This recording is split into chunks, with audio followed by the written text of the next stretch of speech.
el abordaje, hablaremos del manejo y las conclusiones. Siguiente. Bueno, las crisis hipertensivas consisten en una elevación sistólica mayor o igual que 180 milímetros de mercurio y diastólica mayor o igual que 110-120. Se subdivide en urgencia y emergencia hipertensiva. La urgencia hipertensiva describe las elevaciones de presión arterial que no se acompañan de lesión en órgano diana y cursan generalmente asintomáticas o con síntomas inespecíficos. Habitualmente no requieren ingreso hospitalario y suelen responder a un tratamiento con medicación oral. Y la emergencia hipertensiva se asocia a una lesión a órgano diana y requiere intervención inmediata para descender la presión arterial, habitualmente con fármacos intravenosos. Pues por otro lado tenemos la pseudocrisis hipertensiva o falsa crisis hipertensiva, que es un aumento súbito de la presión arterial, pero debido a la acción del sistema simpático ante una respuesta aguda, como lo es el dolor intenso, la ansiedad, uso de drogas como la cocaína, anfetamina, el estrés, la cafeína, ejercicio físico intenso, entre otras. Siguiente. Bueno, para hablar de la epidemiología de la hipertensión, pues de las crisis hipertensivas, en primer lugar, pues tener en cuenta que la hipertensión arterial tiene una prevalencia a nivel mundial del 25%, afectando pues cerca de 1 millón de personas. Se ha encontrado pues que cada una de 3 personas que pues tienen esta patología desconocen que la tienen y pues de esta forma no reciben tratamiento o un adecuado pues control de la presión arterial. Se habla de que todas estas personas que tienen hipertensión, ellos van a tener en su vida alrededor del 2 al 3%, al menos una crisis hipertensiva a lo largo de esta. Se dice que la hipertensión arterial primaria es responsable de cerca del 95% de los diagnósticos de hipertensión y alrededor de un 60% de las emergencias hipertensivas se dan en este tipo de pacientes que tienen una hipertensión esencial, principalmente pues en hombres que tienen pues factores de riesgo como consumo de cigarrillo y alcohol. Aquí en Colombia la prevalencia está muy parecida a la que se tiene a nivel mundial, es de un 25%, pero esta pues aumenta con la edad. Se dice que alrededor de los 50 años ya hay una prevalencia del 55%. Además, pues se ha visto que se tiene una tasa de mortalidad del 12.1 por cada 100.000 habitantes y los principales departamentos pues, que cuentan con mayor mortalidad son Boyacá, Casanare, Meta, San Andrés y Bichada, siendo pues más elevados en Boyacá y en Bichada. Respecto, pues, como tal, a las crisis hipertensivas, lo que evidenciamos es que no se ha realizado como un estudio suficientemente grande para determinar cómo se encuentra la realidad del país respecto al tema. En Medellín se ha hecho un estudio y pues lo que demostró era que la mayoría de crisis hipertensivas que consultaban a urgencias eran mujeres y que la edad más común a partir de la cual se presentaba era los 63 años. Mientras que en el Hospital Universitario de Neiva se hizo un estudio y lo que se vio era que era más común en hombres del 53.8% y que la población más afectada eran los mayores de 52 años. Asimismo, pues lo que más se vio en órganos blancos fue el cerebro. Bueno, para hablar de la fisiopatología, primero tenemos que preguntarnos, pues, ¿por qué? Como tal, vamos a hablar de que la crisis hipertensiva, pues, se puede desarrollar o de nuevo, un paciente que antes no tenía la hipertensión, no estaba diagnosticado y surge, pues empieza con una crisis, ahí se da cuenta, o puede darse por una complicación de una hipertensión esencial que ya estaba o una hipertensión secundaria. La mayoría pues, de las crisis suceden en pacientes que ya tienen pues, el diagnóstico de hipertensión arterial crónica y suelen ser por 2 causas principales, que es primero una mala adherencia al tratamiento y segundo el uso de simpático-miméticos como puede ser por ejemplo cocaína. Pero también hay otras múltiples causas como por ejemplo enfermedades renovasculares en las que se incluyen estenosis de la arteria renal, enfermedades pues renales parenquimatosas como una esclerosis sistémica. También pues podemos ver que se da en coartación aórtica, cuando hay pues trastornos del sistema nervioso central, como puede ser un infarto cerebral, que haya trauma craneano, hemorragia cerebral, entre otras cosas. Debemos tener en cuenta que entonces esta es una elevación de la presión arterial que es rápida y que es muy aguda. O sea, no vamos a hablar de que el paciente se le fue subiendo la presión, sino que es algo rápido y agudo. Y otra cosa es que lo que se ha evidenciado es que como que los fisiopatología como tal no es muy conocida o no se tienen como entendidos a profundidad los mecanismos. Bueno, para poder entender pues todo esto debemos tener un concepto claro que es el concepto de la autorregulación. Como tal, cuando hablamos de la autorregulación nos referimos a unas adaptaciones fisiológicas que van a permitir que la perfusión de los órganos se mantengan como constantes o relativamente constantes a través pues, de un amplio rango de presión arterial. Esta pues se ha estudiado, se aplica a diversos órganos como cerebro, corazón, riñones, entre otras cosas, pero ha sido más estudiado el cerebro y por eso es que generalmente los estudios pues, que se han visto hablan del cerebro, como pueden ver en la gráfica. Entonces, hablamos de que si ven la gráfica hay dos líneas, una que es azul y una que es roja. La azul habla de las personas que son normotensas y la roja habla de las personas que ya tienen una hipertensión crónica pues diagnosticada. Generalmente estas adaptaciones fisiológicas, esta autorregulación se van a dar en las personas normotensas alrededor de una presión arterial media entre 60 milímetros de mercurio y 100 milímetros de mercurio. Es decir, en esta presión arterial media, estas personas van a poder mantener constante el flujo sanguíneo y la perfusión de sus órganos, mientras que si en la línea roja está un poco desplazada hacia la derecha. Esto quiere decir que las personas con hipertensión crónica básicamente van a poder resistir o van a poder tener esta perfusión y este flujo sanguíneo de sus órganos a presiones arteriales medias más elevadas. Estas, pues, se puede dar esta autorregulación en estas personas en una presión arterial media entre 110 a 180 milímetros de mercurio. Sin embargo, pues esto también tiene repercusiones, que sería el hecho de que las personas pues, que ya tienen una hipertensión crónica son menos, pues afectan más fácilmente a presiones que para una persona normotensa serían totalmente normal y la cual pueden tener como esa autorregulación y tienen más riesgo entonces de que en estas presiones normales se les genere como isquemia. Bueno, esta pues ya es como toda la gráfica. Lo que se ha visto es que lo que ya dije antes de que en realidad la fisiopatología pues no es totalmente clara, pero hay dos mecanismos que juegan un papel central en la fisiopatología. Inicialmente pues tenemos lo que ya hablamos ahora, que es un fallo pues del mecanismo autorregulador. En las crisis hipertensivas, como hay un aumento brusco o pues agresivo de la presión arterial, se va a generar una resistencia vascular sistémica que va a llevar a que haya un estrés mecánico y lesión endotelial. La lesión endotelial va a hacer que se liberen sustancias, como es el caso del óxido nítrico en modo de compensación, pues buscando como una vasodilatación. Pero como la presión arterial va a seguir elevada, se va a generar continuamente pues, este daño endotelial y se va a generar una disfunción endotelial que va a traer como el aumento de marcadores inflamatorios como citoquinas, endotelina 1 y moléculas de adhesión endotelial. El segundo mecanismo del que hablamos, si pueden ver en la gráfica a la derecha, pues al lado de los riñoncitos, se habla de la activación del sistema renina-angiotensina que hace que se liberen sustancias como la renina, vasopresina, que van a conducir a que haya mayor vasoconstricción y se aumente la presión arterial, sobre todo en microvasculatura.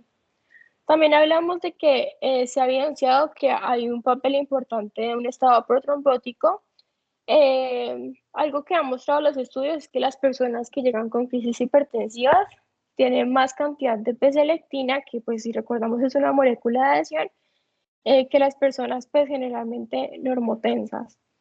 Además, pues se da una activación de la cascada de coagulación junto con el depósito de fibrina que va a llevar a que se dé como un patrón característico de la vasculatura que es una necrosis fibrinoide. Todo esto va a generar como un círculo lesivo que es continuo, va a llevar a que se genere mayor liberación de vasoactivos y se va a llevar a una posterior isquemia. Y la isquemia va a generar entonces el daño del órgano blanco, pues por falta de la perfusión que se da.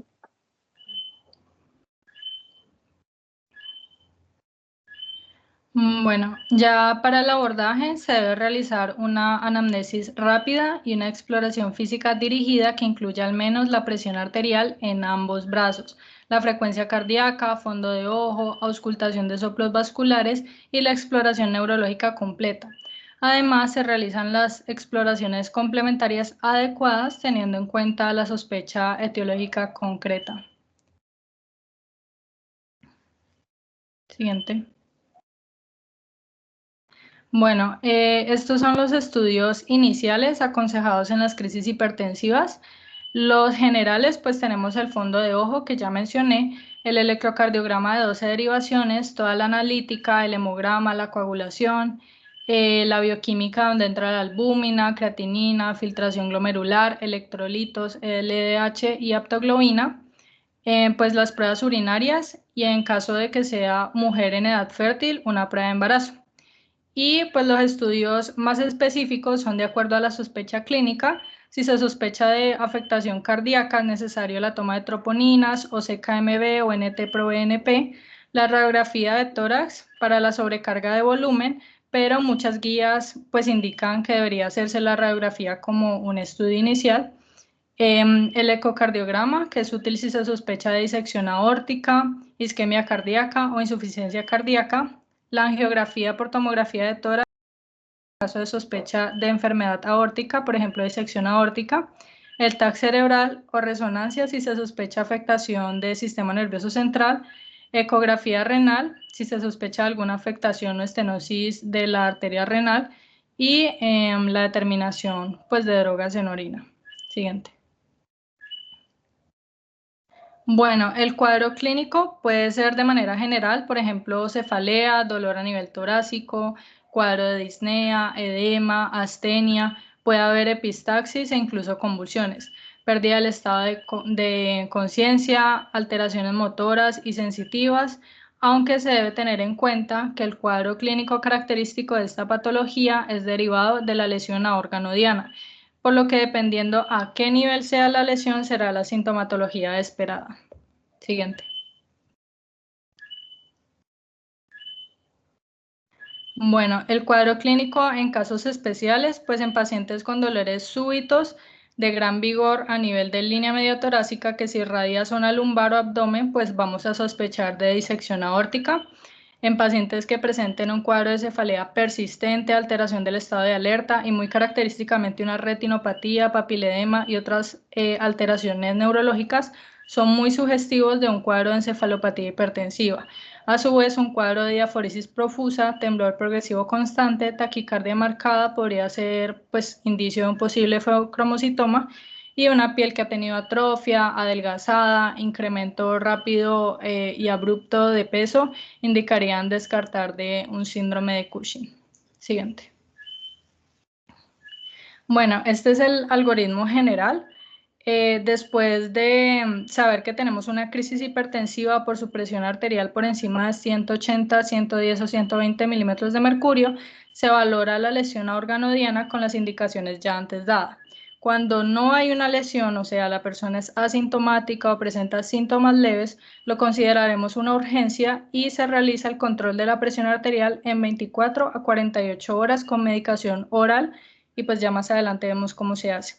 Cuando se tiene una lesión de órgano diana, que se considera una emergencia, se hace un control de la presión arterial desde la primera hora, a excepción de la disección aórtica, que se realiza en los primeros 20 minutos. Y el manejo es de acuerdo pues, al órgano diana afectado. Siguiente. Bueno, este es el manejo en urgencias. Entonces, una vez descartamos la emergencia, o sea, el paciente no tiene dolor torácico, no tiene signos neurológicos, no está confuso, no está con edema agudo de pulmón, entre otros, se va a evaluar de manera integral al paciente y se determina con una adecuada anamnesis y exploración física la causa del aumento de la presión arterial y se trata la misma. Si el paciente no está tomando adecuadamente la medicación, se le reintroduce o ajusta y se debe intentar generar una mejor adherencia terapéutica con la educación al paciente. Bueno, si tiene algún síntoma que esté contribuyendo al aumento de la presión, se trata de este síntoma, por ejemplo, ansiedad, dolor articular, fiebre, etc.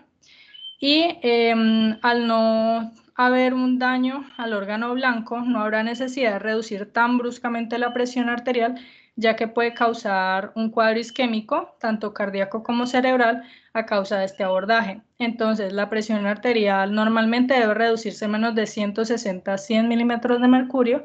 Sin embargo, el objetivo es reducir la presión arterial media un 20% entre las 24 a 48 horas.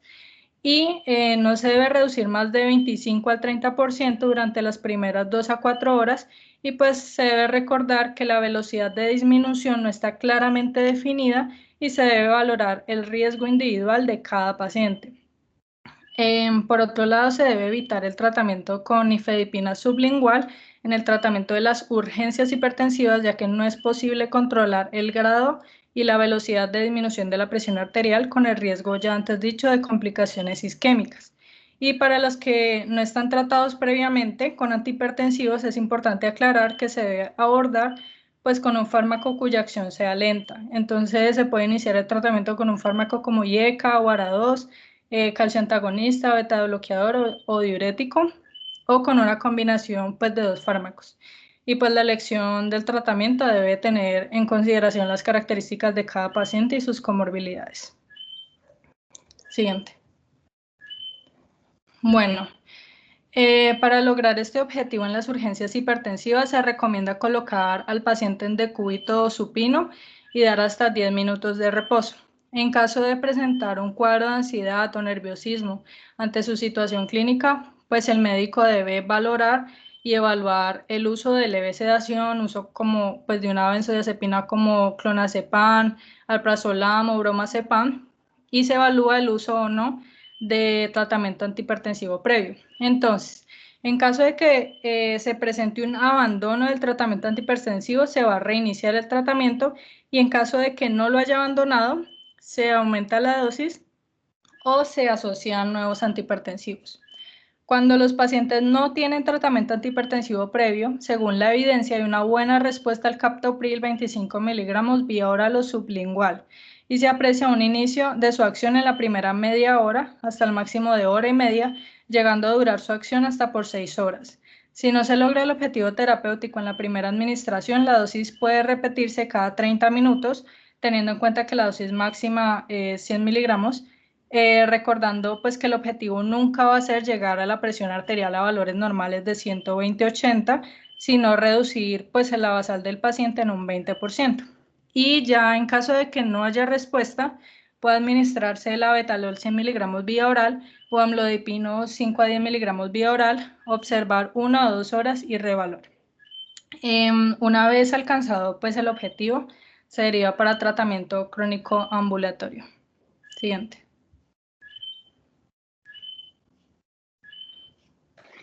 Bueno, para empezar pues a hablar de el tratamiento en emergencias, pues es importante pues en primer lugar saber que todos los pacientes que nos lleguen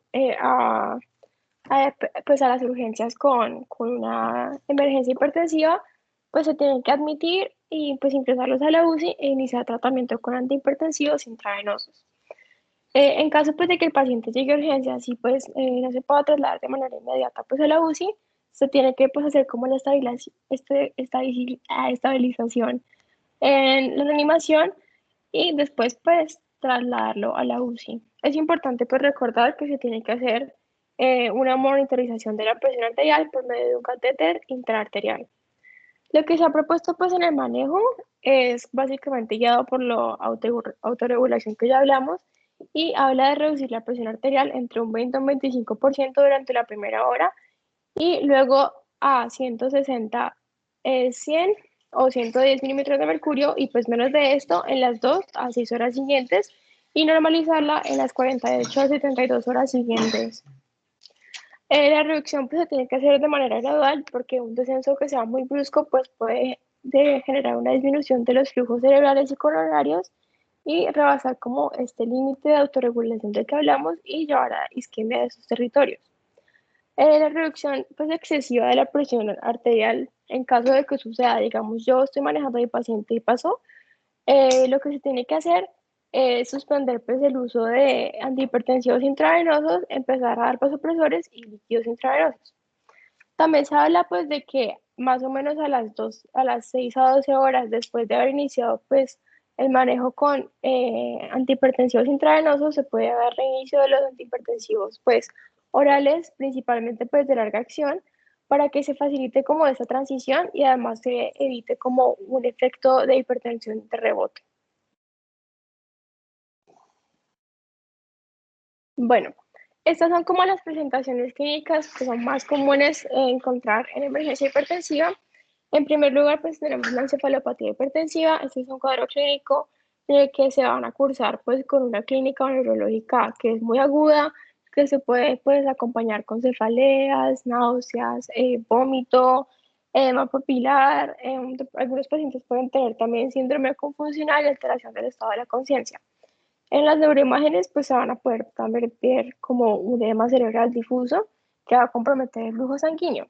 Lo que se recomienda pues en estos casos para la reducción de la presión arterial es disminuir la presión arterial media de un 20 o un 25% de manera inmediata y esto se hace por medio del uso del labetalol o nicardipino como primera opción. Tenemos también el síndrome coronario agudo. Aquí pues importante verlo de la historia clínica del paciente, hacer una exploración física adecuada, también puedes solicitar el electrocardiograma que se espera pues se puedan tener en estos primeros minutos en que los lleva el paciente y enzimas cardíacas para tener como un diagnóstico más preciso. Lo que se pretende con este tratamiento es disminuir como la demanda de oxígeno que tiene el miocardio y bloquear la activación neurohormonal para que se mejore la perfusión coronaria. Se hace pues reduciendo la presión arterial sistólica a menos de 140 de manera inmediata y este abordaje pues lo hacemos con nitroglicerina o la betalol como primera opción. Tenemos pues también la eclampsia y la preeclampsia severa. Importante pues tener en cuenta que aquí hablamos de mujeres gestantes pues después de la semana 20 y que se pueden acompañar pues de otras cosas como que tengan proteinuria, que tengan, puedes tener como los episodios eclámpsicos, también pues edema, entre otras cosas. Aquí lo que se indica es bajar la presión arterial sistólica por debajo de 160 milímetros de mercurio y la diastólica por debajo de 105 milímetros de mercurio. La guía pues de la baja de este año recomienda que se haga con la betalol cardipino, pero aquí pues se tienen muchas instituciones que tienen como primera opción la hidralazina y pues también se hace uso de otro fármaco que es el nifedipino. Bueno, cuando hablamos de ACV, pues tenemos que irlo obviamente en isquémico y hemorrágico. El isquémico, pues el manejo va a depender pues de si se va a hacer trombólisis o no. Es importante tener pues que cuando hablamos de un ACV isquémico y la presión arterial, pues el área de penumbra en estos casos es muy dependiente de la presión, por lo cual se tiene que tener como precaución en el momento de reducir la presión arterial, porque pues si se reduce de mucha manera, pues puede llegar a ser potencialmente peligroso. El tratamiento, pues, una vez está indicada la terapia trombolítica, es disminuir pues, la presión arterial a menos de 185-110 milímetros de mercurio antes de que se realice pues, la terapia. Y una vez pues, se han hecho, se tiene que mantener en 180-105 milímetros durante las primeras 24 horas.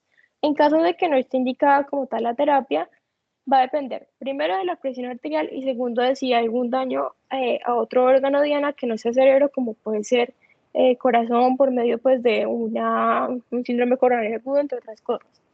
Si la presión arterial es menos de 220 a 120 milímetros de mercurio, no se indica ninguna intervención en las primeras 48 a 72 horas. Pero si la presión arterial es igual o mayor de 220 a 120 milímetros de mercurio, o pues hay algún daño a algún otro órgano blanco, lo que se dice es que se tiene que disminuir esta en un 15% en una hora y se hace pues por medio de la betalol o nicardipino. Ya cuando hablamos del ACV hemorrágico, tener en cuenta que aquí lo que se busca es disminuir pues la presión arterial para que se evite como la probabilidad de resangrado o pues para que se evite como que haya un aumento del sangrado. En los ACVs pues que tienen pues la presión arterial sistólica mayor a 180, se debe reducir pues esta a menos de 180, pero no bajarla a menos de 130 porque esto puede ser mucho más peligroso. Lo que se recomienda para hacer la disminución es la betalol o nicardipino como primera opción. Tenemos también pues la falla cardíaca aguda. Aquí pues un paciente que nos llegue con disnea, que tenga crépitos pulmonares, que se evidencie un edema principalmente en miembros inferiores, ver que si tiene ingurgitación yugular y pues al momento de auscultarlo pues ver que tenga un S3. Todas estas pues son características de este tipo de pacientes y lo que debemos a recomendar pues en estos casos es disminuir la presión arterial sistólica a menos de 140 en una hora de tiempo y hacerlo por medio de nitroglicerina o nitroprusiato como primera opción. También pues tenemos que tener en cuenta que en estos pacientes se les debe hacer manejo también con sus diuréticos de la ASA. La disección aórtica, pues esta es una entidad que podemos pensarla principalmente en un paciente que nos llegue con un dolor torácico que es muy fuerte, que se irradia espalda y también pues en adultos mayores que ya tengan como una hipertensión arterial crónica, pues que ya lleven mucho tiempo y que nos lleguen con una crisis hipertensiva, podemos pensarla. Lo que se tiene que hacer es bajar de manera inmediata. Se dice que en más o menos 20 minutos, pues la presión arterial sistólica a menos de 120 milímetros de mercurio y la frecuencia cardíaca bajarla a menos de 60 latidos por minuto. Se hace pues usando esmolol, que es como lo principal aquí, junto con algún otro medicamento que puede ser onicardipino, o nitroglicerina o nitroprusiato. Y ya estos serían como las otras dos presentaciones clínicas más comunes que hay. En primer lugar tenemos el edema pulmonar cardiogénico agudo.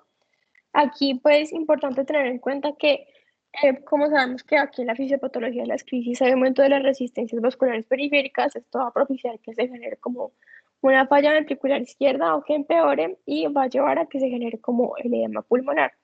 Lo que se pretende pues con el tratamiento es en primer lugar disminuir como la precarga para deshacerse como que se tiene y evitar que se siga exacerbando y eso se hace pues por medio de diuréticos de asa como puede ser una furosemida y en segundo lugar disminuir la poscarga bajando la presión arterial que puede ser como con nitroprusiato o nitroglicerina.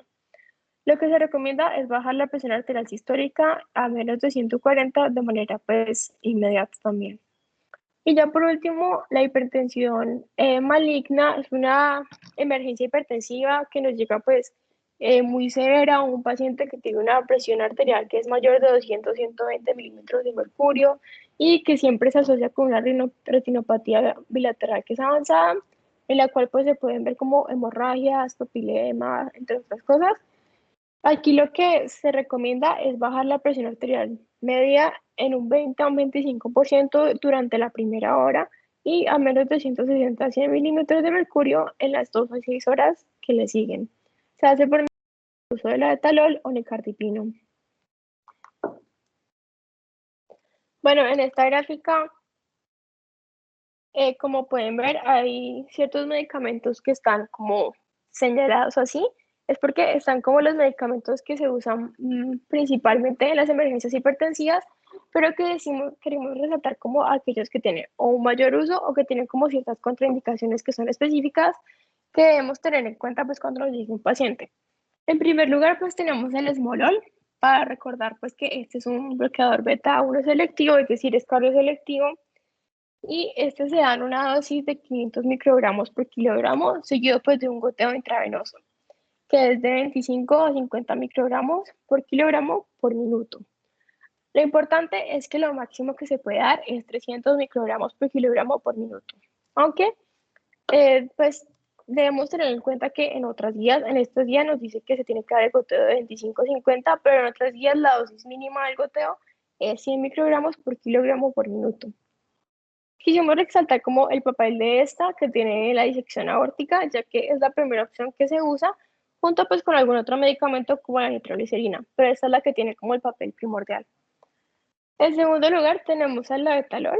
Este es un fármaco que es una combinación entre un beta bloqueador no selectivo y un bloqueador alfa 1, aunque su efecto más potente es el beta bloqueador. Posee un efecto como de vasodilatación y reducción de las resistencias periféricas sin generar como un gran cambio de la frecuencia, porque como ya hablamos, pues tiene este efecto combinado. Se da inicialmente de 10 a 20 miligramos en bolo intravenoso, seguido pues de un goteo. Luego se puede, pues, este goteo puede ser de 0,5 a 10 miligramos por minuto y se tiene que ajustar cada más o menos 15 minutos, siendo pues la dosis máxima acumulada también 300 miligramos. Es importante pues este medicamento, ya que como vimos anteriormente, está indicado en la mayoría de las emergencias hipertensivas, pues con excepción de la insuficiencia cardíaca aguda, pero es como la primera opción en muchas ocasiones. En primer lugar, en tercer lugar tenemos la nitroglicerina. La nitroglicerina es un potente denodilatador y a dosis altas pues tiene un efecto en el entorno arterial.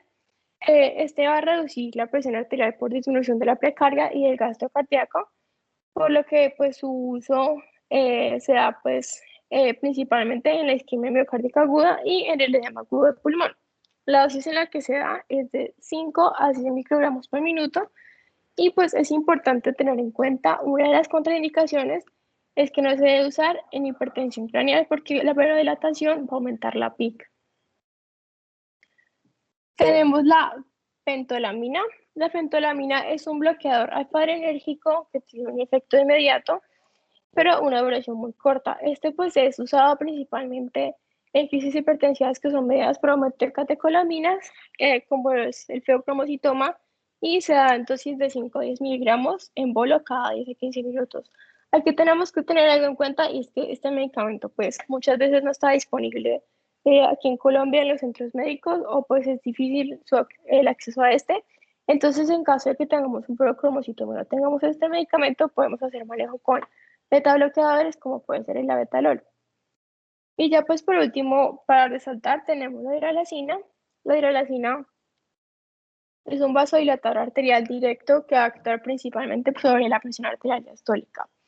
La dosis en la que se da es de 10 a 20 miligramos y se destaca por su uso en las mujeres embarazadas que presentan eclampsia preeclampsia, como ya dijimos anteriormente, es como la opción principal en muchos centros médicos y se tiene que tener en cuenta que se está contraindicado en muchos casos, eh, pues en otras crisis, porque puede empeorar la isquemia y puede dar una taquicardia refleja o un robo coronario. Además de que genera pues respuestas de la presión arterial que son poco predecibles y que en muchas ocasiones pueden ser excesivas.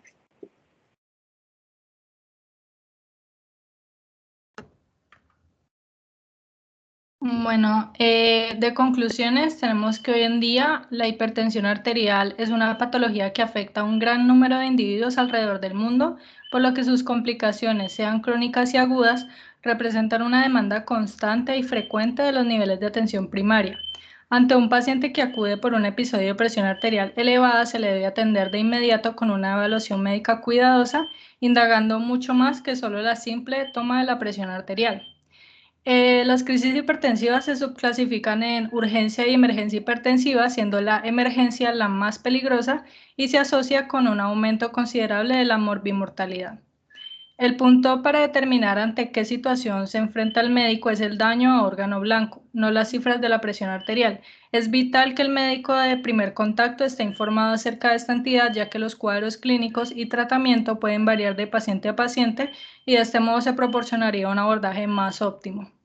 En la urgencia hipertensiva se debe recordar que el objetivo es la reducción gradual de la presión arterial en las primeras 24 a 72 horas, mientras que en la emergencia este abordaje se lleva a cabo en la primera hora, con excepción de la disección aórtica, donde se debe realizar pues, en los primeros 20 minutos. Y por último, faltan guías de manejo oficiales para las crisis hipertensivas como tal. Se evidencia una brecha del conocimiento dado que no existe una guía o consenso de expertos totalmente enfocado en el manejo de las crisis hipertensivas y sus condiciones subyacentes. Muchas gracias.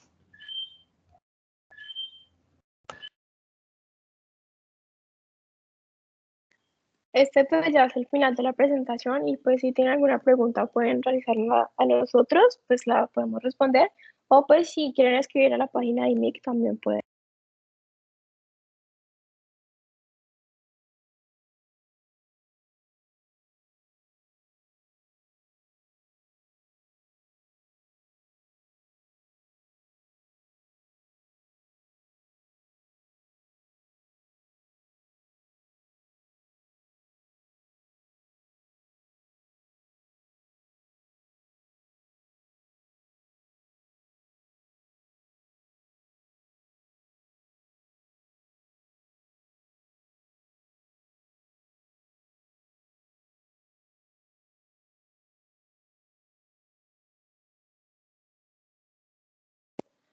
Bueno, entonces si nadie tiene preguntas, pues damos por finalizada la presentación. En caso pues de que quieran repetirla, la presentación fue grabada y pues va a ser subida a la página de INIC y ya, y si tienen más preguntas pues pueden hacerla a la página. Gracias.